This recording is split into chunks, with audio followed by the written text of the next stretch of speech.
3. It's time to join Jeremy Donaldson. Good evening, I'm Jeremy Donaldson. And I'm Megan Wolfe. Our main stories tonight. Snugglefucked? It's been almost 5 weeks since all the Mrs. Snugglehugs toys woke up simultaneously in factories worldwide and began searching for their husbands. The Mr. Snugglehugs were so short-sightedly destroyed. And now, as this photograph suggests, they may be changing tactics. Built to surprisingly traditional gender stereotypes, the Mrs. Snugglehugs have been arming themselves with a variety of household implements. All the more reason to make sure that cat flap is taped up good and tight. Armed with blunt weapons, the Mrs. Snugglehugs are only ankle height and therefore able to be kicked away easily by young, healthy individuals. They do, however, pose a particular risk to the elderly or those with pre-existing medical conditions, like fatal bruise syndrome. Going stir crazy, with no signs of Mrs. Snugglehugs' batteries running out, and the government lockdown now in its 31st day, domestic relationships across the country are taking some unexpected turns. Dramatic reports are beginning to emerge of uncharacteristically bold behaviour in homes across the country. And we're not talking about the model planes that occupy so much time in the Donaldson household. In response to a nationwide lack of toilet paper, which was of course raided by the Mrs. Snugglehugs to construct their vast hives, many of the nation's adults have turned to a more childish solution, or at least that's their excuse. Going it alone, popular crustacean Johnny Hamsleeves is back in the news today as his astonishing photograph that he leaked himself shows exactly how he's been spending his lockdown. It seems that when the lockdown was announced, Johnny's long-term partner, Tiffany Lamour, was busy in the capital preparing her new show, Chocolate Clit Bombs, for its now postponed grand opening. Let's hope the exhibits don't melt. It's great to see a celebrity using their time wisely, as the government suggests, by developing a new hobby or fetish, and most importantly, by keeping your spirits up. Nice to see Johnny doing his little bit. The shape of things to come? In their own version of a lockdown for more than 45 years now, the descendants of Doctors David Wong and Ingrid Svorsborgen Horgensvoord and their unfortunate team today managed to get a personal statement to the surface using flagellized imaging equipment. Many of the Svorsborgen Horgensbrood, as they've come to be known, have certainly captured the public imagination, with a recent vote naming Helvetica Svorsborgen Wongensvoord the most likely to survive a massive electric shock. Greetings, Upsiders. This is Times Svorsborgen Wongensvoord reporting from Dante's Taint on our 3,756th day in this miserable fucking cave. Every day is the same. Oh, is that something new on the wall? Of course it isn't. It never fucking is. And Mum and Dad talking about science all the fucking time. Who cares about science? I'm young. I want to do young people's things like vandalism and teenage pregnancy. But every eligible partner in this undersea toilet was grown from the same fungal fronded rival, so that's a right turn off the stars. Why haven't you come to save us yet? We're practically human, like... Shit, Dad's coming. It's hard to believe they've been down there so long now. But as everyone knows, time moves differently underwater, Jeremy. That's why goldfish are so stupid. That's right. And as anyone will tell you, the deeper the bowl, the thicker the goldfish. There's no denying the logic of that. Class war, a worrying turn today for the formerly rich as ever more punishing measures are announced, Alex. With the country becoming ever more hostile to the previously wealthy, those who manage to skip the country must be very grateful to the people who help them right now. This programme has received reports of rich relatives on the run actually being filled with helium and released into the stratosphere. If those rich bastards think they're above the rest of us, why not give them a hand in getting there, Jeremy? And Advance speaks out. With the snuggle struggle proving a test to governments around the world, Advance HQ released a curious statement this afternoon. In the accompanying release, they asked us to stress that they have been listening and that this should be taken as a response to how the people really feel. We've certainly done our bit on this show to contribute to the political climate. But let's not forget, how we behave in our home lives is what really matters. Let's hope it's not just me who filled out that questionnaire, Jeremy, or we're all in trouble. Let's play that statement. Good evening.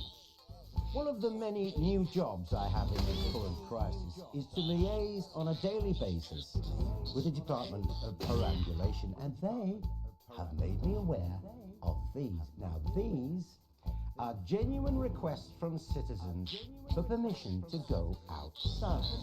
Now, I would like to share a few of these with you tonight under the loose heading of what the fuck is wrong with you people?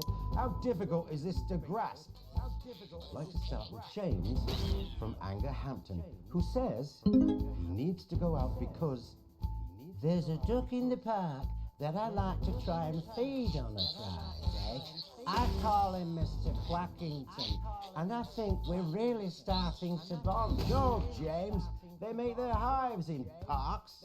And then Katie, from Self-Righteous-on-Sea, wants to go out so she can deliver homemade meals to the elderly. No, Katie, stay at home. Your casserole's dire, and Shirley can get by with tins of creamed rice from the 1950s. And you, Lewis, from Hamble-Bamblebury, those screams you heard in the alley last night behind your house are best left to the police. Now, I want to make as clear as I can. Think first, stop sending me stupid, sodding requests and stay inside.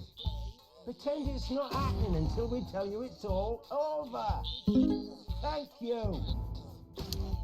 Delectable stuff. Later tonight, Jeremy will be catching up with brave roving reporter Patrick Bannon, while I check in with two friends of the programme who find themselves stranded at opposite ends of the country. And then, in part 3, there's going to be a quiz. Presumably because there's nothing more important going on that you might like to report on if you were, say, a news programme. And in a moment, we'll both be asking Sophia Rimington how such a trusted brand can have made such a terrible manufacturing mistake. With what it describes here as help from popular psychic scientist Delia Lywell. Oh, I like her. No, you don't. Why do you do that? That's all coming up on tonight's National Nightly News.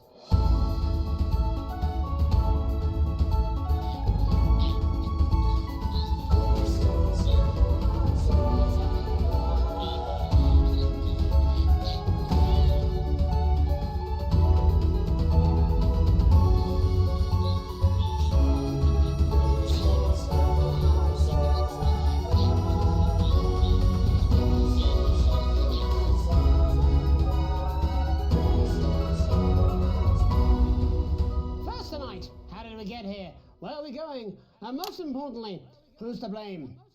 Joining us from her ranch in Arlingsfield, Milkirky is the CEO of Rimington's Fist, internationally respected business Svengali, Sophia Rimington. Thank you for having me, Megan. I'm a huge fan of your work. And from a crystal healing laboratory in what I assume is a garage in Upper Lowington, inexplicably renowned psychic scientist, Dr. Delia Lywell. Thank you for being here. Thank you for having us. Sorry, us? Myself and the eminent professors. Is that what you call the voices in your head? I've always seemed to attract dead scientists. I don't really know why. The money?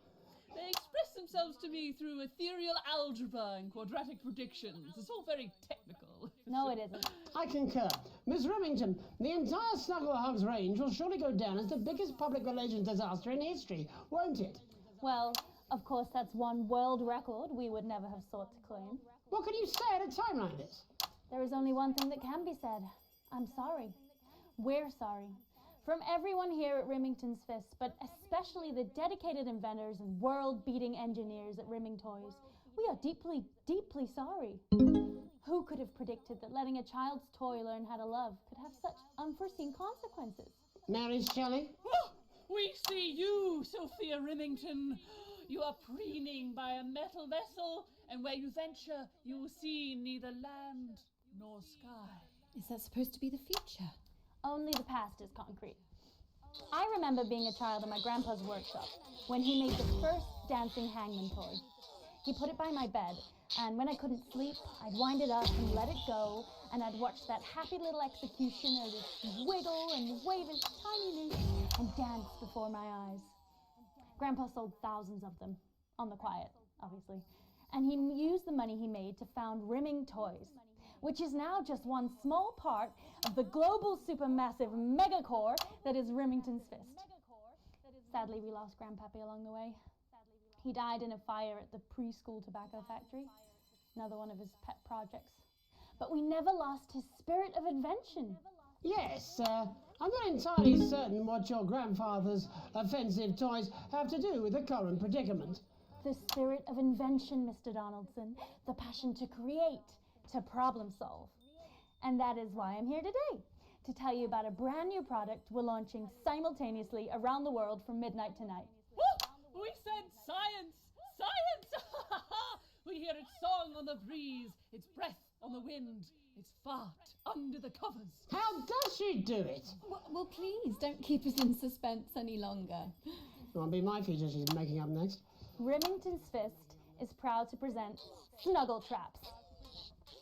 Safety and security in these dangerous times.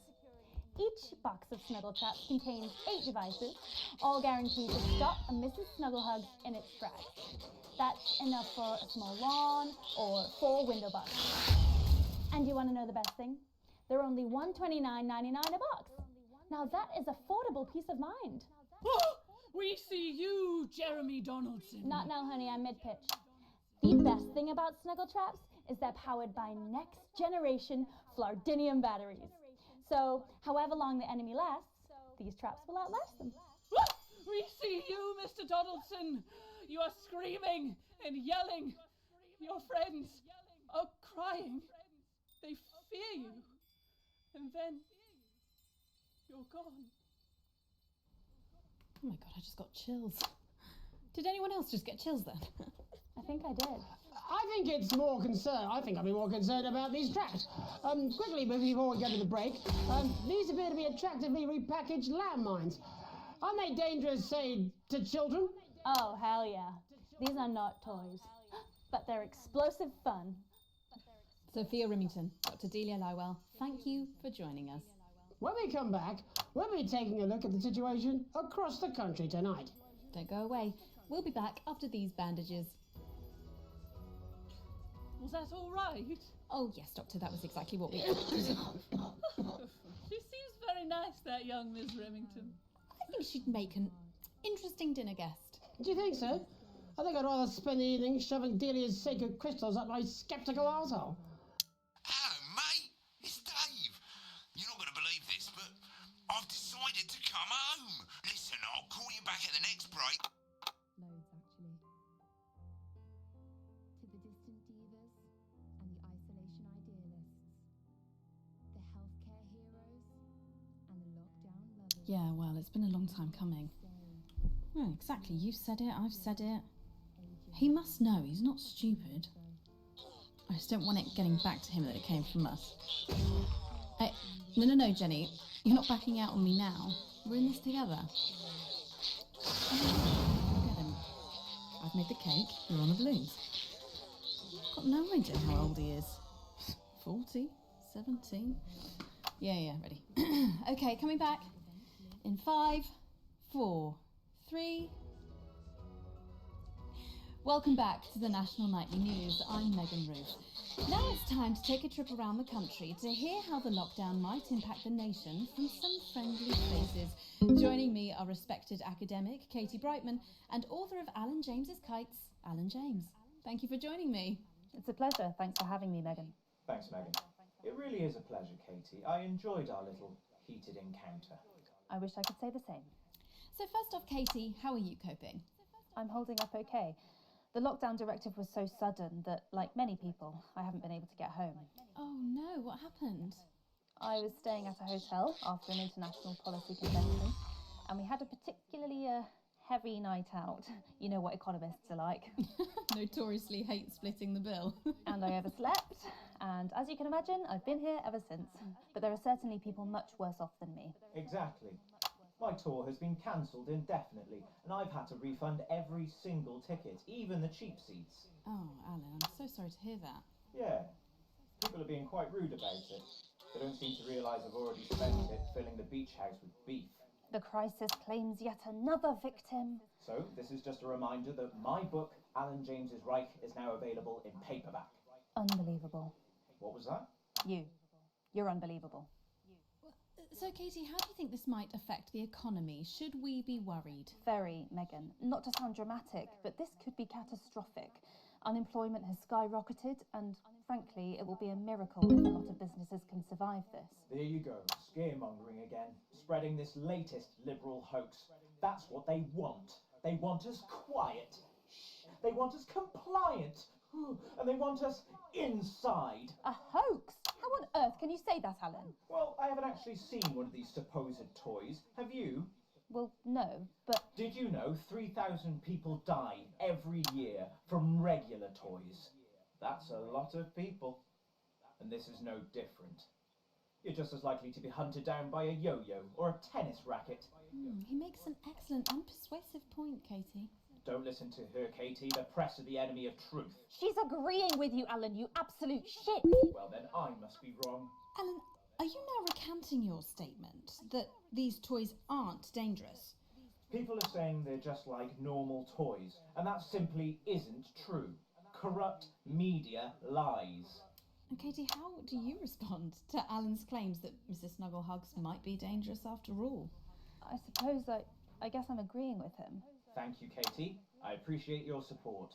A lot of folks are saying this Mrs. Snugglehug situation will all blow over, but it won't. Yes, right, exactly. We need decisive action from the government. We need huge financial support to protect our workers and our businesses. We need to support the vulnerable, and we need to repent. Exactly right, Katie. We brought it on ourselves with all our liberal indulgences like art, cake, and healthcare. We need to act now and begin sacrificing our firstborns, or to push a beloved family pet. Absolutely, Alan.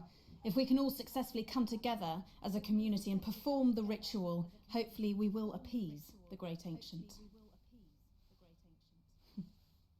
Katie, could it be any worse? Luckily, over the past few years under Advance, they've invested heavily into health, so the system can actually bear the strain. Is it lucky that the Llama Lords have unleashed a horde of man-made monsters on its own people to conceal the enemy within? Will you just stop for 5 fucking seconds? The Global Alliance of Fish People are amassing an army amassing an army to kidnap us.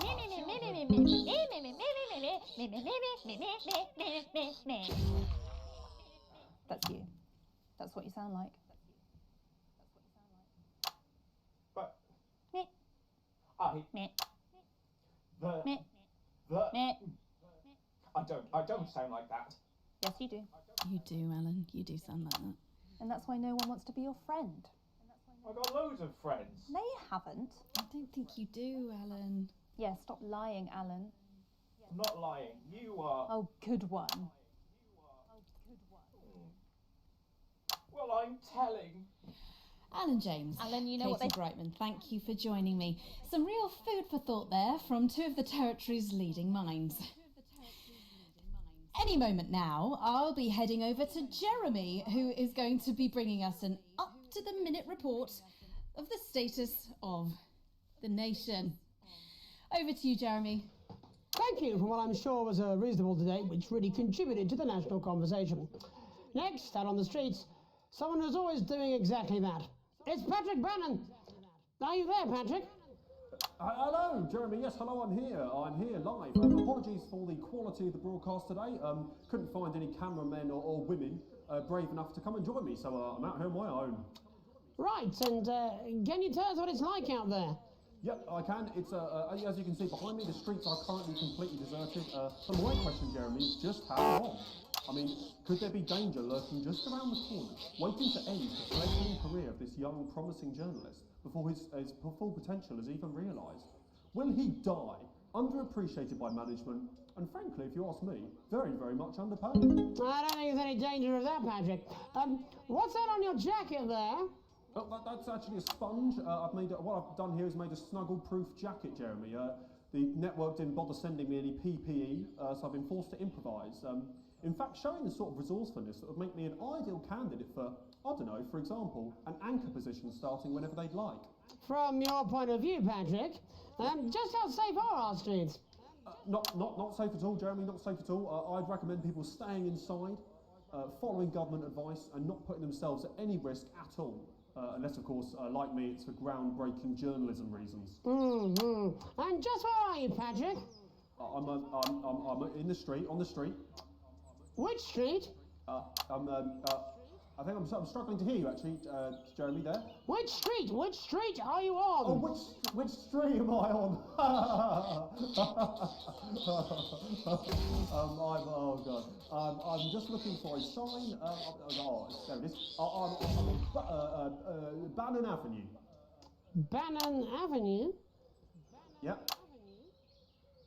Bannon Avenue. Yeah, no, I can hear you fine. Yep, I'm on Bannon Avenue on the sign. It says there. Like Patrick Bannon?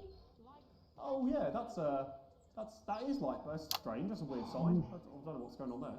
Where are you really? I'm on Bannon. Alright, fine. I'm not on Bannon Avenue. I'm at home, to be honest. Alright, fine. Well, I'm in my bathroom technically, but you know, I couldn't face it, to be honest, mate. It's you know, it's terrible out there. I don't want to go outside. They're everywhere. I'm sorry for lying. We don't expect any less of you, Patrick. You hear that sound? What the hell's that? I can, yes. I'm no expert, Patrick, but it sounds unmistakably like a tiny fist tapping on your door there. Oh, fuck, it does. Oh, fuck, Jeremy, shit, no! Oh, bollocks. Perhaps there's a small queue of tiny fists, each wielding a different gendered household implement, ready to bash in the heads of lying little roving reporters. You're lying, aren't you? Oh, shit, fucking, listen to me, you bastards! If you're out there, just piss off, you little fucking snuggle fucks! I'm too talented to die!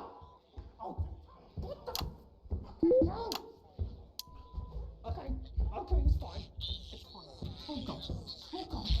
Don't worry, Patrick. I'd say you've got a few seconds before they break their way in there and finish you off.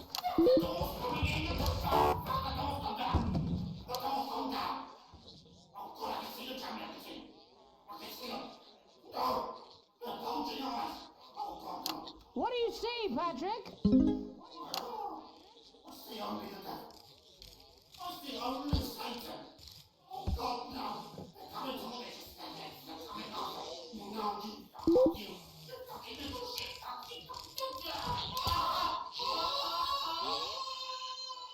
Thank you, Patrick, for that report, showing the nation, and more importantly, management, just where you belong. It's time for another break, but when we come back, we'll be happy to take your mind off the world for a little while, and who knows, maybe even bring you a few smiles. Join us after this. You're damn right. Yeah, I had them delivered. Yes, to Bannon Avenue. Your children are our future. Advance knows this, and we're making sure we get to them while they're young. The Advance Go-Getters initiative will put your children in the picture. With subtle brainwashing delivered in potentially hazardous environments. And when they talk about what's happening at home, we'll be listening and taking notes. You wouldn't let your children drift off down the river to uncertain ends, or abandon them to a life of shame and mockery and eventual death on the streets. So you sent them to fly with us instead. No, I'm not. I'm not going to. I don't have to. No, you're being a child. I'm not. I'm not. I'm not. No? Oh, 5, 4, 3. Welcome back to the National Nightly. Well, welcome back anyway. We know isolation isn't easy, so finally tonight, we have something a bit different for you. Even though some people felt it's not our job to entertain the public with absolute nonsense, other, more important people overruled those people. So it's time to find out who will National Nightly win and who will National Nightly lose. Nightly, National Nightly, National Nightly lose. So, how do we play? Well, playing, it's Tommy Harris. Hello, Tommy. All right, Johnny. It's good to see ya. And how are you finding the lockdown, Tommy? What do you mean lockdown? The enforced isolation of everyone in the country. Ah, yeah. I think I heard about that, actually, yeah. You're in bed, Tommy? Yeah, you called during nap time, so... Of course, that's my fault. So, why don't you tell us how the game is played? Well, it's pretty simple, Jeremy, you sausage. I'm going to ask contestants from around the territory 3 questions about what else? Yours truly. And those people are going to get a chance to win a very special prize. And what are they playing for, Tommy? Drum roll, please. Jeremy. Oh. Thank you. This. Is that... What is that? It's my athletic support, Jeremy. Oh. But I've signed it, so... Oh, well then, what a fantastic prize. Have we got anybody waiting to win this once-in-a-lifetime prize, Jimmy? I believe we have Angie on the line. How do you feel about winning this man's old pants, Angie? I've never been so excited, Jeremy. And can I just say, I love you. Both of you. Well, you've said it now, haven't you? Oh, Angie, I love you. In a way. Tell us about yourself, Angie. Well, what can I say? My name is Angie. Always has been. I'm a human woman, and my dental hygiene has been described as acceptable. Brilliant! Right, well, shall we get this shambles on the way? Absolutely, John. Can I get 30 seconds on the clock, please? We haven't got a clock. Yeah, I did ask for a clock. So, well, why don't you start, and I'll stop you when it inevitably becomes unbearable to watch. I love it. All right, here we go. Time starts now. Question 1. When is my birthday? The 13th of August at 7:19 a.m. That is absolutely correct. Question 2. What? I said, what is my favourite colour? Crushed praline 4. Correct, the colour of my nipples. And finally, Angie dear, what is my star sign? That's a trick question. You were born outside of the human understanding of the cosmos. Unbelievable, that is correct. Stop the clock. Wow, that really was tough to watch. How did you do, Tommy? Well, Angie, my love, you got every single question right. Which of course means you lose and win absolutely nothing. Thanks for playing, Angie. Bye. Do we have another contestant on the line at Jelly Bean? We do indeed. We should have Sonia Artleach. Are you there, Sonia? Of course I am, Jamie, darling. Thank you for being here, Sonia. Oh, there you are, Tommy. Mwah. Let me guess, you work in theatre, don't you? Is it that obvious? What gave it away? Was it the glamour or poise? It certainly wasn't your inherent sense of humility. Tell us about yourself, Sonia. Oh, well, if you must play this game. I am a theatrical agent. I represent the likes of Rudy Beefman, Samuel Coffee Cup, and Jodie amongst others. And how's the lockdown affected you, Sonia? Well, they may have closed the theatres, shut the studios, and boarded the cinemas, but they won't get me that easily. How are you managing without any work? Due to a savvy clause in all of my artists' contracts, I am able to claim my 15% from their unemployment benefit. Wow, that certainly is sharp. Standard stuff, standard stuff. And can I ask, where are you speaking to us from? Well, I work from home, you know, to keep costs down. And who's this? Oh, well, you know, when they gave the order, I was actually mid-meeting with a client, so we've been isolated together. No fucking way! What the fucking fuck? Is that Tommy Harris? I'm a huge fan. Can I just tell you, fan, how brilliant you are? Hey, Jeff, we're about to play a game, aren't we, Tommy? We've got time, we've got time. Well, if it's not too bold, I think I am in love with you, Mr. Harris. No, it's not too bold. That's all right, don't worry. Hey, I'd love to show you some of my stuff. I've been working on some new shit. Well, at least you're already aware. During lockdown, we've been workshopping some of Jeff's ideas for much younger children, haven't we? People still let you near their children, do they? Yeah, that's right. Yeah. I've been developing some shows for younger children. Well, We'd love to see it, wouldn't we, Gerbil? Absolutely dying to. Right, so, what do kids love? Timely child support payments from their absent fathers. Shallow and overproduced musical numbers? That's right. Animals! So, I'm trying to address the things that kids need to know, but through a medium that they'll understand. Do you understand? I think so, yes.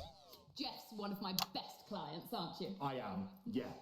So, the first one we've been working on is called The King of the Jungle's Mortgage Repayments. It's about a lion who's having problems with his interest rates. I see. Does he have a broker? He does, yes. He's a porcupine. How did you know that? Well, your work is universal, darling. It speaks to people. I'm going to say something to you, mate. I think you're onto something here. Oh, the bear, Oh, yes, right. This one is much better. So, this one tells the tale of Mr. Bear. Now, Mr. Bear is a very sad bear, because all of the other bears don't think that he'll amount to much, and they tell him that his plays are lazy and derivative. I think you're onto something there. Now, Mr. Bear is a tragic figure. Picture this. He's at his lowest ebb. The trees are closing in. He can't even face his salmon, can he? But then he meets someone that will change his life forever. This is fucking gripping. That's right.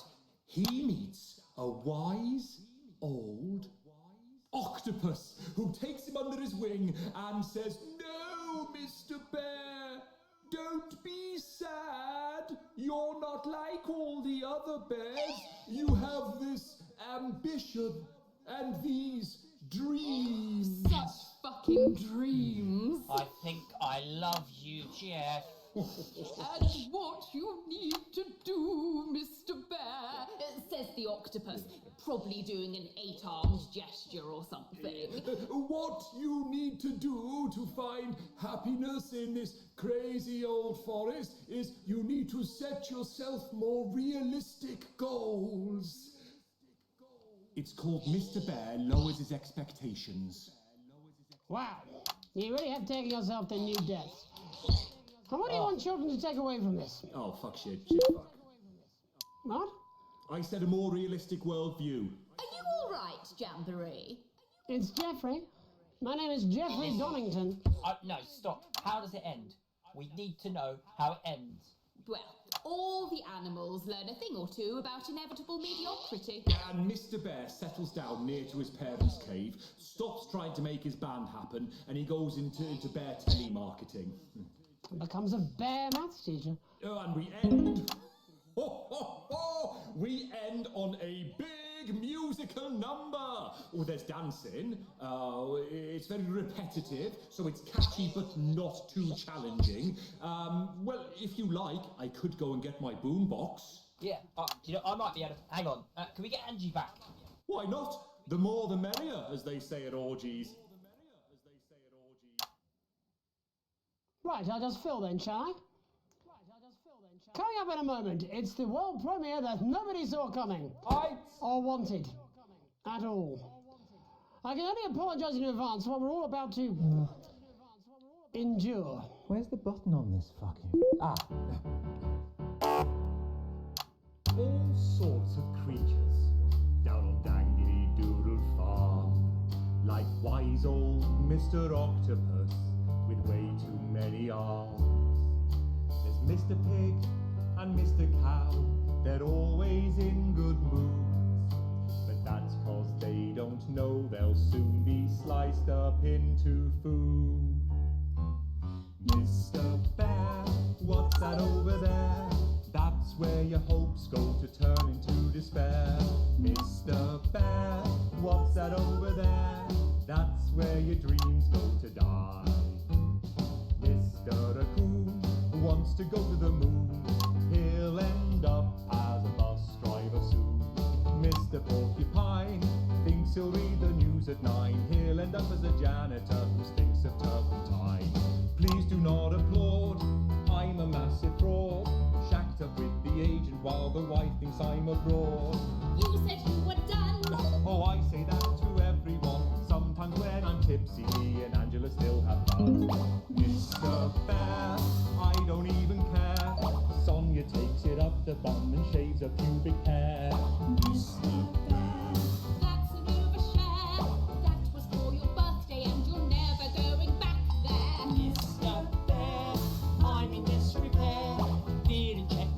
take now, it's sprouting there. Mr. Bear. I have private healthcare, 90 pairs of shoes and 30 different types of cookware. Mr. Bear, I feel laissez-faire.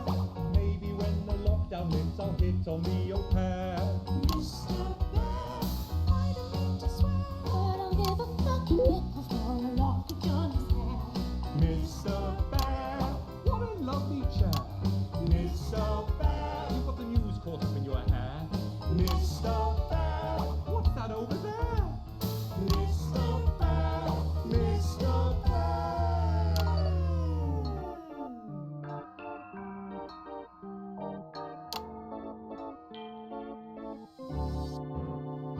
Mr.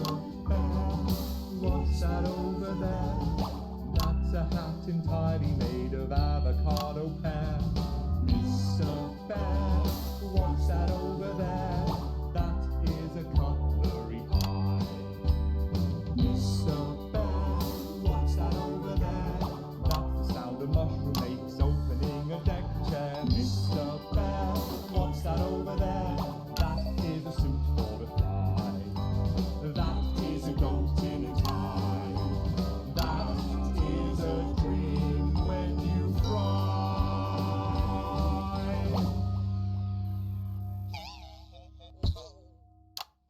And before we say goodnight, there's just time for tonight's parable. For it did come to pass that on the road there was a wise man and a foolish man and a weird man. And there did come upon them from the local village a truth seeker named Unlikely Brian. And he did come to them with alms and someone else's arms and a question.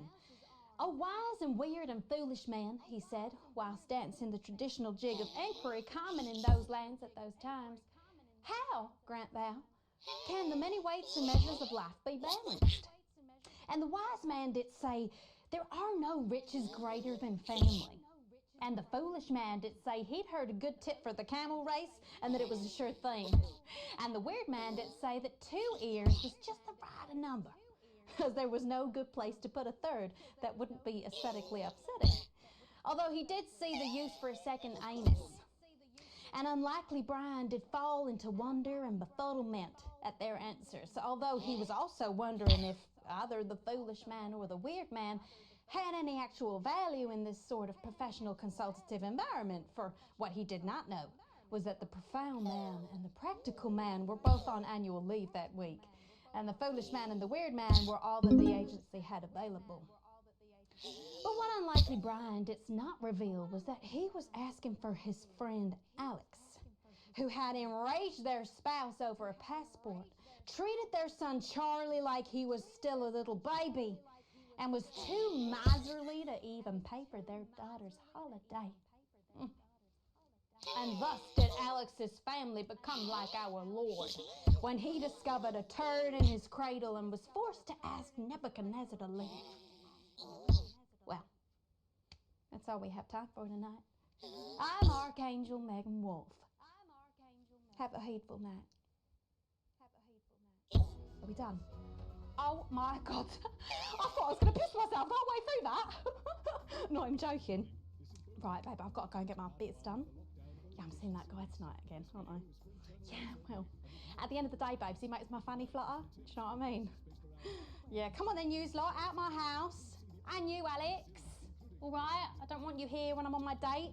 I'm on a promise. Alex, wake up.